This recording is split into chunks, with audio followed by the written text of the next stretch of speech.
Mesdames, Messieurs, merci d'être à nos côtés pour cette édition. Voici les titres. Chaque jour, des milliers de personnes souffrent en silence de douleurs dentaires évitables, car derrière un simple oubli de brossage ou une mauvaise habitude alimentaire se cache parfois un véritable problème de santé. L'hygiène bucco-dentaire ne se limite pas à avoir un beau sourire. Elle est un pilier essentiel du bien-être. Et quels sont alors les bons gestes à adopter? Vous les saurez dans cette édition. Avant le tumulte du quotidien, certains prennent un moment pour se recueillir et confier leur journée à Dieu. La prière matinale, pour beaucoup de croyants, est un rendez-vous spirituel incontournable, un instant de paix et de force intérieure avant d'affronter les réalités du jour. Chaque jeudi, à l'Assemblée évangélique de la Bergerie de Dieu, le temple devient un lieu d'énergie féminine et spirituelle. Elles sont mères, épouses, commerçantes, mais surtout femmes de prière. Ici, elles se forment, s'édifient et fortifient leur famille dans la présence de Dieu. Reportage également à suivre dans l'édition. Chaque jour, des milliers de personnes souffrent en silence de douleurs dentaires évitables, car derrière un simple oubli de brossage ou une mauvaise habitude alimentaire se cache parfois un véritable problème de santé. L'hygiène bucco-dentaire ne se limite pas à avoir un beau sourire. Elle est un pilier essentiel du bien-être. Et quels sont les bons gestes à adopter? Focus sur un enjeu de santé souvent sous-estimé dans ce reportage de Némi Dera. Sourire, parler, manger et respirer et bien d'autres actions sont rendues possibles grâce à un seul organe, la bouche, un organe que nous sollicitons à chaque instant, mais souvent sous-estimé. La bouche est bien plus qu'un simple organe, c'est la porte d'entrée vitale.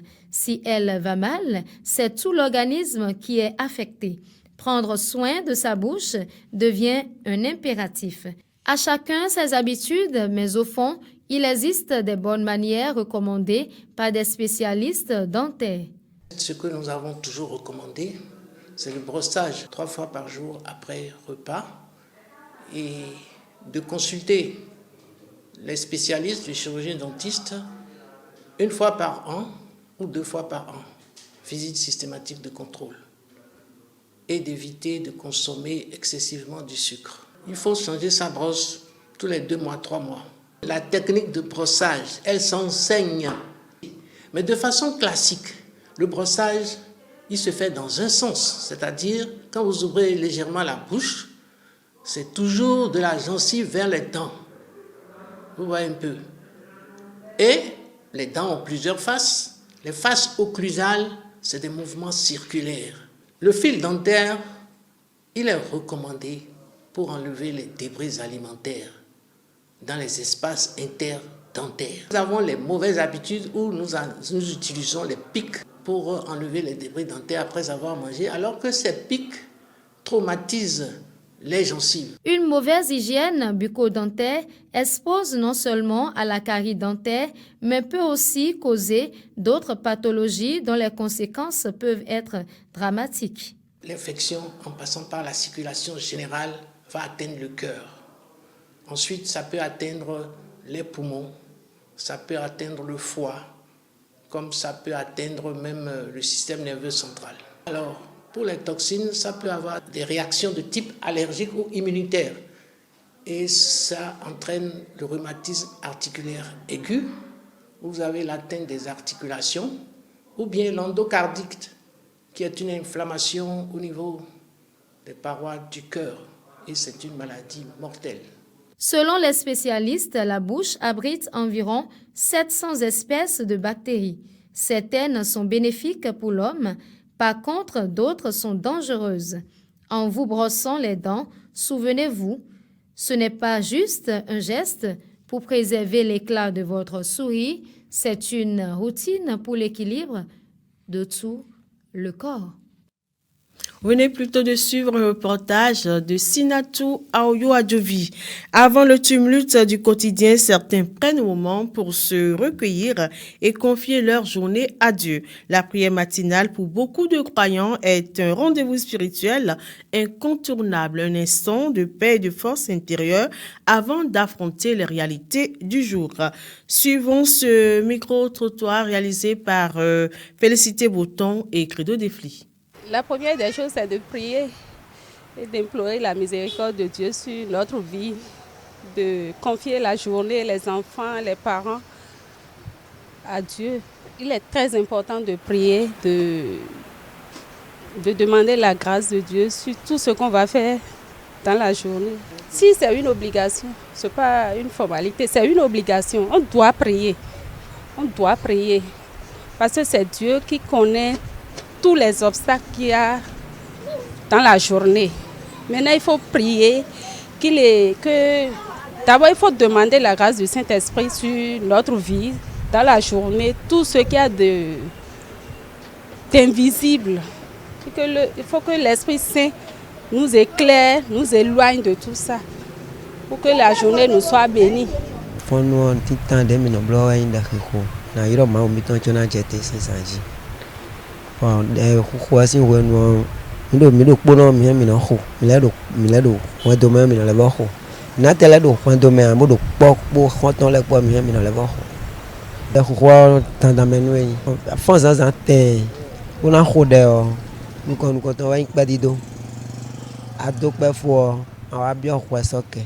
Après quoi soccer ouais tu en biol tona ndona homla mauche parce que hemi do zame bon fond bon mon quand il quoi menzia fo ba fozenzia wa ba waze don susuni no ko de ni ojanwe nja mla yon no ko nkale fond no ko fifo we nda ko ewe no fond mi bo mi no fond eyi mi me bi de do so eni o we fond igbe ya donc nous mi fond bon mon quand il de mi mo mi na zon fait on a non kule on fonza ito na ko de nu wendochi fi chere ka che go chere bi no jijo pa la fi apo nu yesu yo na mo ho ni da masa kuno sin kom ma na me gba sinsin kama sinsin vi chere kama sin fa ka che go chere bi sin no jijo pa la fi apo wendo no jijo. La première des choses que je fais quand je me lève le matin, c'est la prière. La prière avant tout. Il faut d'abord remercier le Dieu qui m'a quand même permis de voir cette journée-là. Il faut d'abord le remercier et confier la journée aussi à lui.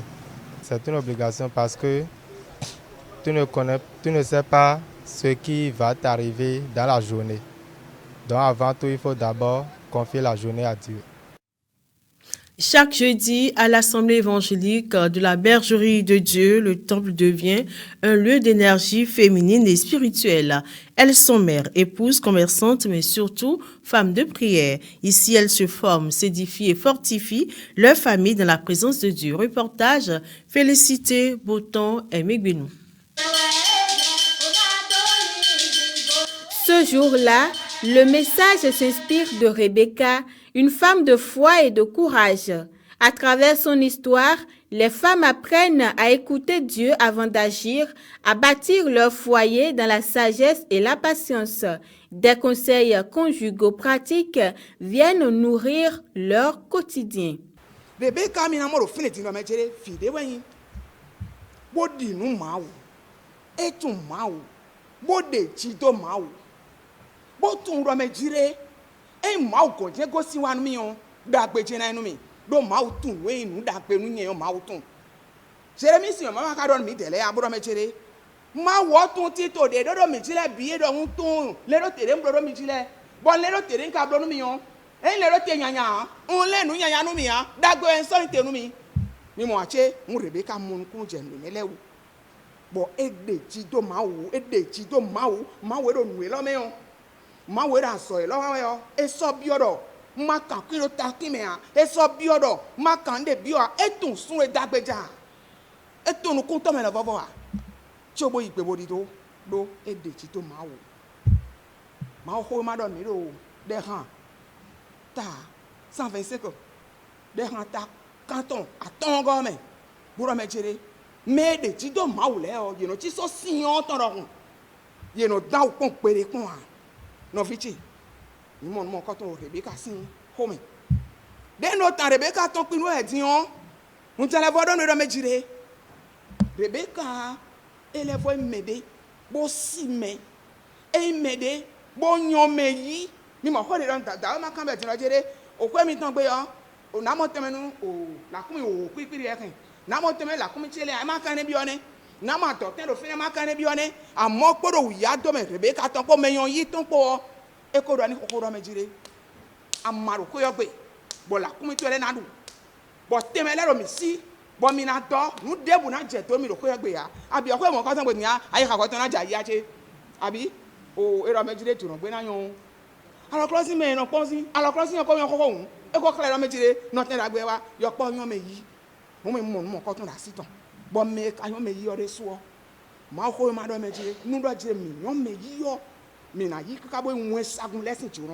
temps de prière est un moment fort. Les femmes se lèvent pour leur famille, leurs enfants, leurs activités. Elles intercèdent pour la paix des foyers, la bénédiction du commerce, la santé des malades.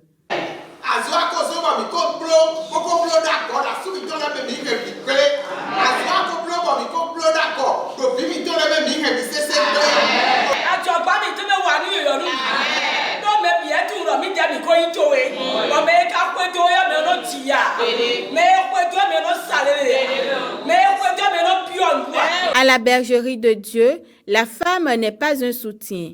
Elle est une force, une voix, un feu.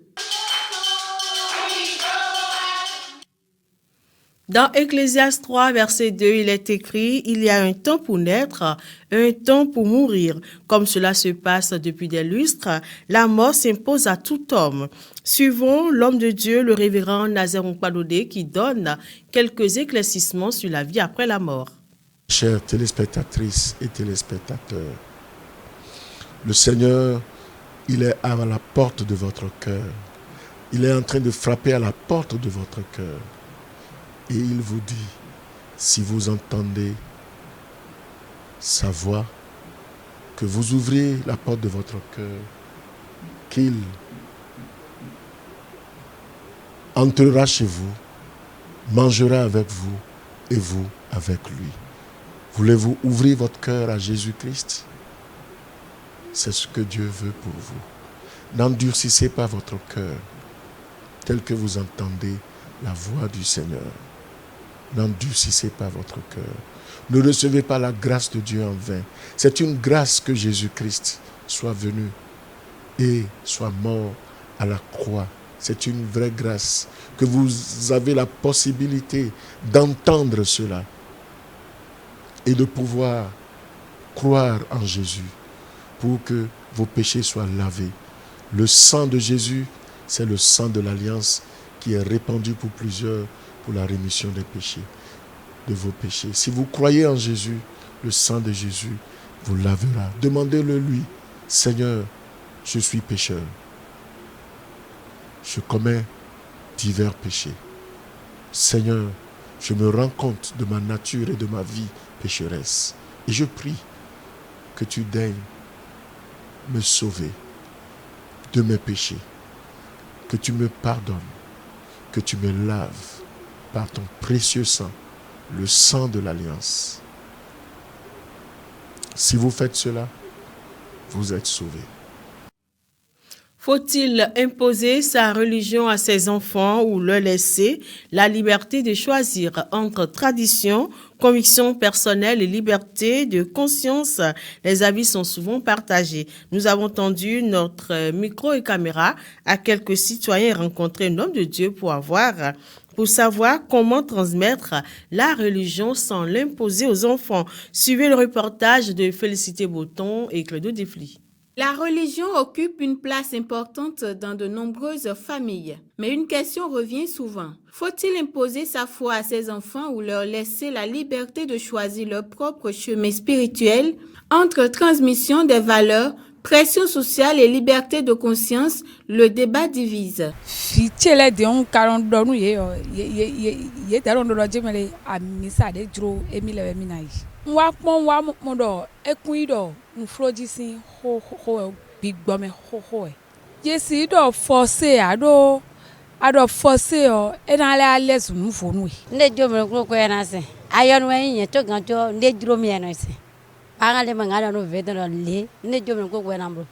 Les parents doivent montrer la bonne voie aux enfants.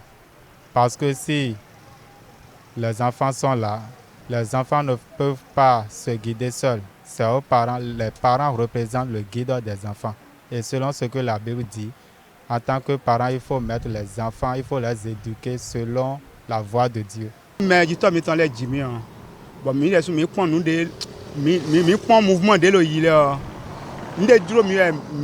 Si c'est des dromiens, et où est minablo? Parce que il doit forcer à bloquer système de même je dirais qu'il faille exhorter tous les parents pour qu'ils annoncent l'évangile vrai à leurs enfants. Comme ça, là, ils n'auront plus à choisir une autre église. Face à ces positions parfois opposées, quelle est la lecture du révérend Glaglanon sur la question? Connaître Dieu, c'est toujours un libre choix. Mais il faut bien présenter Dieu aux gens pour qu'ils puissent le choisir. Avoir des enfants qui ne suivent pas Dieu, et si c'est la responsabilité du père, c'est un péché. C'est même grave de ne pas montrer le vrai chemin à ses enfants. Josué dira, moi et ma maison, nous servirons l'Éternel. Et il va conduire toute sa maison à servir l'Éternel, à connaître l'Éternel. D'ailleurs, la Bible recommande, instruire l'enfant selon la voie qu'il doit suivre. Et quand il sera vieux, il ne s'en détournera pas. Dieu veut que les parents, nous soyons des modèles, qu'on puisse dire tel père, tel fils, comme telle mère, telle fille, mais dans le bon sens. Pas une imposition, mais si tu représentes bien Dieu à l'enfant, il ne choisira pas d'autre que tu choisis Dieu. Imposer ou laisser le choix, le débat reste ouvert. L'essentiel n'est pas la contrainte, mais la manière de transmettre. Bien présenter Dieu à ses enfants à travers l'exemple, l'amour et les valeurs vécues au quotidien pourrait naturellement les amener à suivre cette voie, car une foi bien incarnée parle souvent plus fort que l'obligation. C'est la fin de cette édition. Merci de nous avoir reçus chez vous. À très vite et que Dieu nous prête vie.